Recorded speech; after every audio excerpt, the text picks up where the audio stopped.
Bonjour à tous. Aujourd'hui, on va parler de deux matchs. Donc, le match du PSG contre Reims des masculins et PSG-PFC en demi-finale de Coupe de France féminine. Donc, deux matchs nuls, un plus heureux qu'un autre, hein, vu que les filles, au final, se sont qualifiées pour la finale de Coupe de France. Donc, ça, c'est chouette. Et les garçons, donc, qui enchaînent un troisième nul en Ligue 1. C'est un peu moins chouette, mais finalement, c'est pas si grave que ça. Comme Brest a perdu contre Lens, bah, on a toujours 10 points d'avance en tête du classement de Ligue 1. Donc voilà, ça.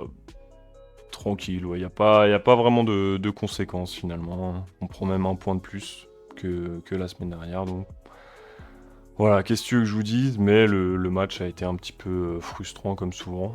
Après, voilà, c'est un match après la Ligue des Champions et avant, du coup, le quart de finale contre Nice en Coupe de France. Et je pense que là, c'est ce match qui est le plus important à venir, hein, vu que Kylian Mbappé et Ousmane Dembélé notamment étaient sur le banc.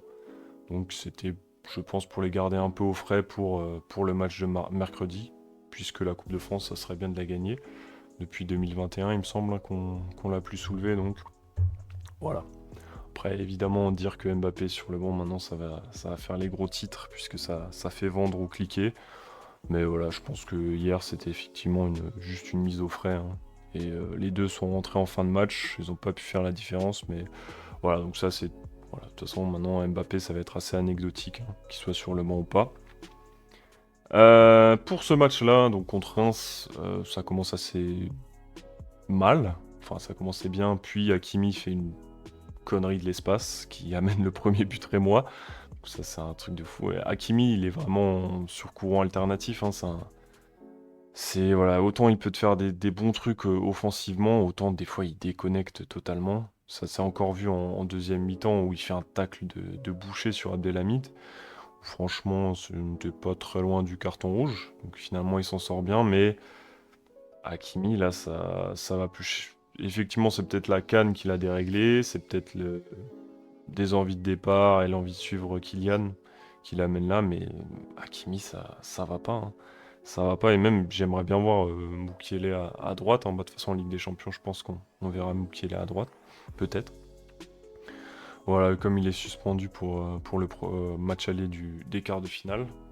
Mais voilà, Hakimi, ça ne va pas. Ça ne va pas, ça ne va pas. Il y en a un autre pour qui ça va bien, c'est Gonzalo Ramos, donc qui était devant, accompagné de Barcola et de Kangin Lee. Et donc Ramos qui est décisif sur les deux buts, hein, du PSG, donc qui en marque un, qui marque le deuxième pour reprendre l'avantage, et qui provoque le CSC d'Abdelhamid, donc en le gênant au duel dans un corner. Donc c'est lui qu'on a vu, hein, vraiment fort offensivement. Bah, en même temps, quand tu lui donnes des ballons, quand tu lui centres des ballons, forcément il peut être que plus intéressant. Et même dans le jeu, voilà, en deuxième mi-temps, ça c'est un peu... Voilà, il avait moins de ballons, d'opportunités, mais sa première mi-temps était très intéressante. Et on le voit en fait qu'il est... qu'il a quelque chose vraiment à apporter dans cette équipe, contrairement à Kolo Muani, donc qui est rentré, il me semble, à 25 minutes de la fin. Et Kolo Muani, pour le coup, ben, il est transparent en fait. On voit pas ce qu'il peut apporter. Donc, enfin, de toute façon, moi, dans mon esprit à moi, Ramos est au-dessus de Kolo Muani, hein. Je suis désolé, hein, Kolo Muani, joueur français, équipe de France, mais là, au PSG, il n'arrive pas à s'imposer, à part marquer des buts de renard des surfaces. Il a pas fait grand-chose cette saison. Donc voilà, pour moi, Gonzalo Ramos, je pense que ça peut être aussi une bonne alternative pour la saison prochaine, qu'il n'y a pas besoin d'acheter un neuf avec un nom clinquant, même si Kylian se barre. Je pense qu'il y a quand même du matériel offensivement. Et de toute façon, il va falloir renforcer le milieu, hein, c'est ça qui est le plus important. Bon, on parle déjà du futur, on va rester sur le match. Donc Hakimi, hein, j'ai dit qu'il avait la tête à l'envers. Ugarte qui est un autre bonhomme que j'ai pas trop aimé, hein. Donc dans les duels, hein, c'est toujours intéressant, il arrive quand même à gratter des ballons. Mais là aujourd'hui dans l'orientation du jeu, c'était assez terrifiant. Et voilà, donc il a quand même fait des bonnes récupérations. Tu voyais deux, trois trucs, c'est ça qui est un peu embêtant, c'est que tu le vois qu'il récupère des bons ballons. Mais après, pour les passes, l'orientation du jeu, c'était vraiment tout pourri. Donc voilà. Je pense que c'est ça qui donne à Fabien Ruiz un avantage, c'est que Ugarte il a un peu plus de mal dans le jeu à se remettre dans le jeu. Donc voilà. Malheureusement, je pense qu'on va revoir Fabian Ruiz, à part si Ugarte arrive à se remettre à l'endroit comme Hakimi, hein, justement. Donc, Warren, Zaïre Emery, hein, qui vient de fêter ses 18 ans, qui est toujours aussi puissant, aussi fort dans les duels, qui fait des remontées de balles toujours intéressantes. Donc, c'est chouette. C'est toujours chouette, Warren, hein. Danilo, ça fait quelques matchs qu'il joue que je trouve limite. Donc il arrive à rattraper des bêtises ou des coups, mais toujours à la limite. Donc ça fait un peu flipper. Alors j'adore le mec. La saison dernière, hein, c'était probablement le meilleur joueur du PSG. Mais c'est vrai que ça fait quand même quelques matchs que je trouve toujours à la limite de faire des bêtises ou de laisser passer des trucs. Bah, sur le deuxième but, hein, c'est la paire, hein, je vais dire Danilo Beraldo qui se fait totalement croquer par l'attaquant rémois. Mais ouais, Danilo, c'est toujours un peu limite. Voilà, sur ses interventions, il arrive à sauver le coup, mais c'est toujours à la dernière minute. Alors que je pense qu'il pourrait mieux gérer ses trucs. Après, voilà, hein, comme dit, je suis pas joueur pro, mais voilà, là, sur le coup, je le trouve moyen.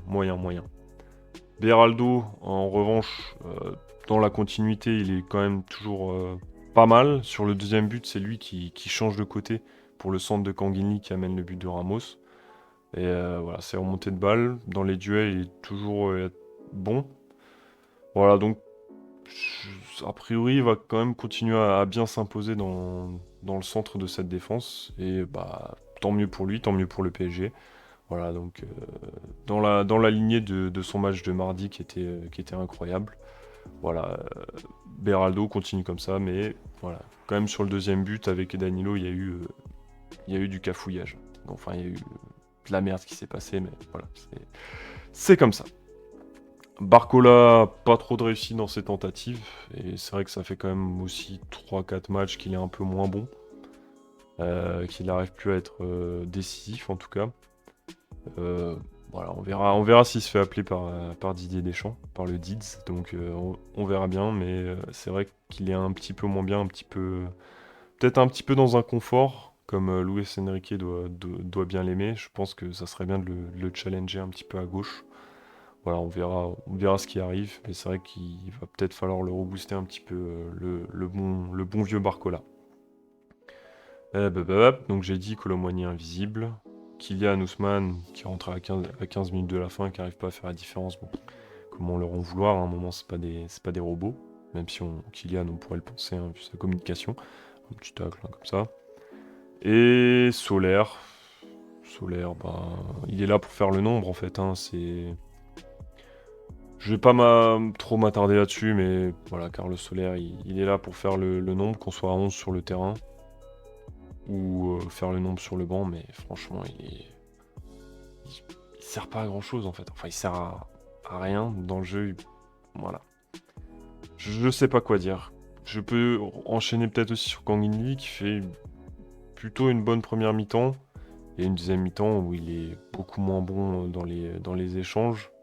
Après, il est peut-être aussi un peu cramé physiquement, mais voilà, il a fait beaucoup de mauvaises passes en deuxième mi-temps, si je dis pas de bêtises. Et voilà, je crois qu'il est descendu aussi un peu au milieu. Peut-être le remettre au milieu, ça peut être aussi cool pour lui, je sais pas.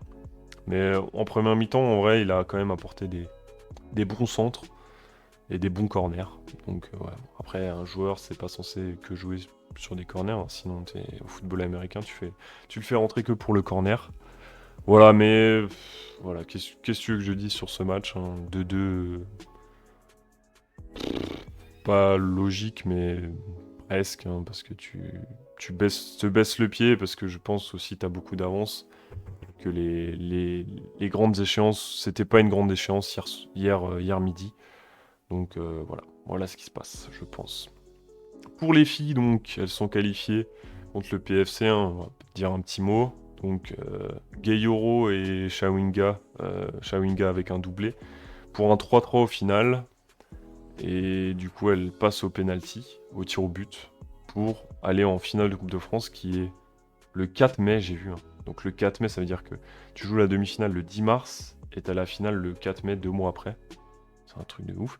Voilà, donc ça c'est cool. Et en plus, bon, c'est pas gagné d'avance hein, évidemment, mais Fleury, Lyon en face, bah, c'est Fleury qui est passé. Pareil au tir au but, il me semble. Là, je dis peut-être une bêtise. Mais donc ça sera PSG Fleury 91 en finale de Coupe de France féminine. Et ça fait l'occasion pour Jocelyn Prêcheur et pour l'équipe de ramener un trophée. Donc ça fait longtemps. Ça fait bah, depuis 2020, hein, depuis le titre de champion, de championne, qu'elles n'ont pas ramené de trophée. Donc là, c'est une occasion. Et de gagner aussi la Coupe de France, que la dernière, elles ont remporté à la Méno. J'y étais, c'était chouette.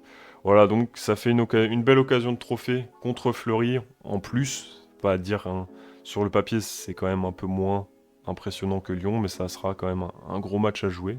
C'est une finale, quoi, donc voilà, plutôt chouette. On va se quitter là-dessus. Gros bisous et ciao, à bientôt. Regardez les vidéos Esprit SG Legends et abonnez-vous. Ciao.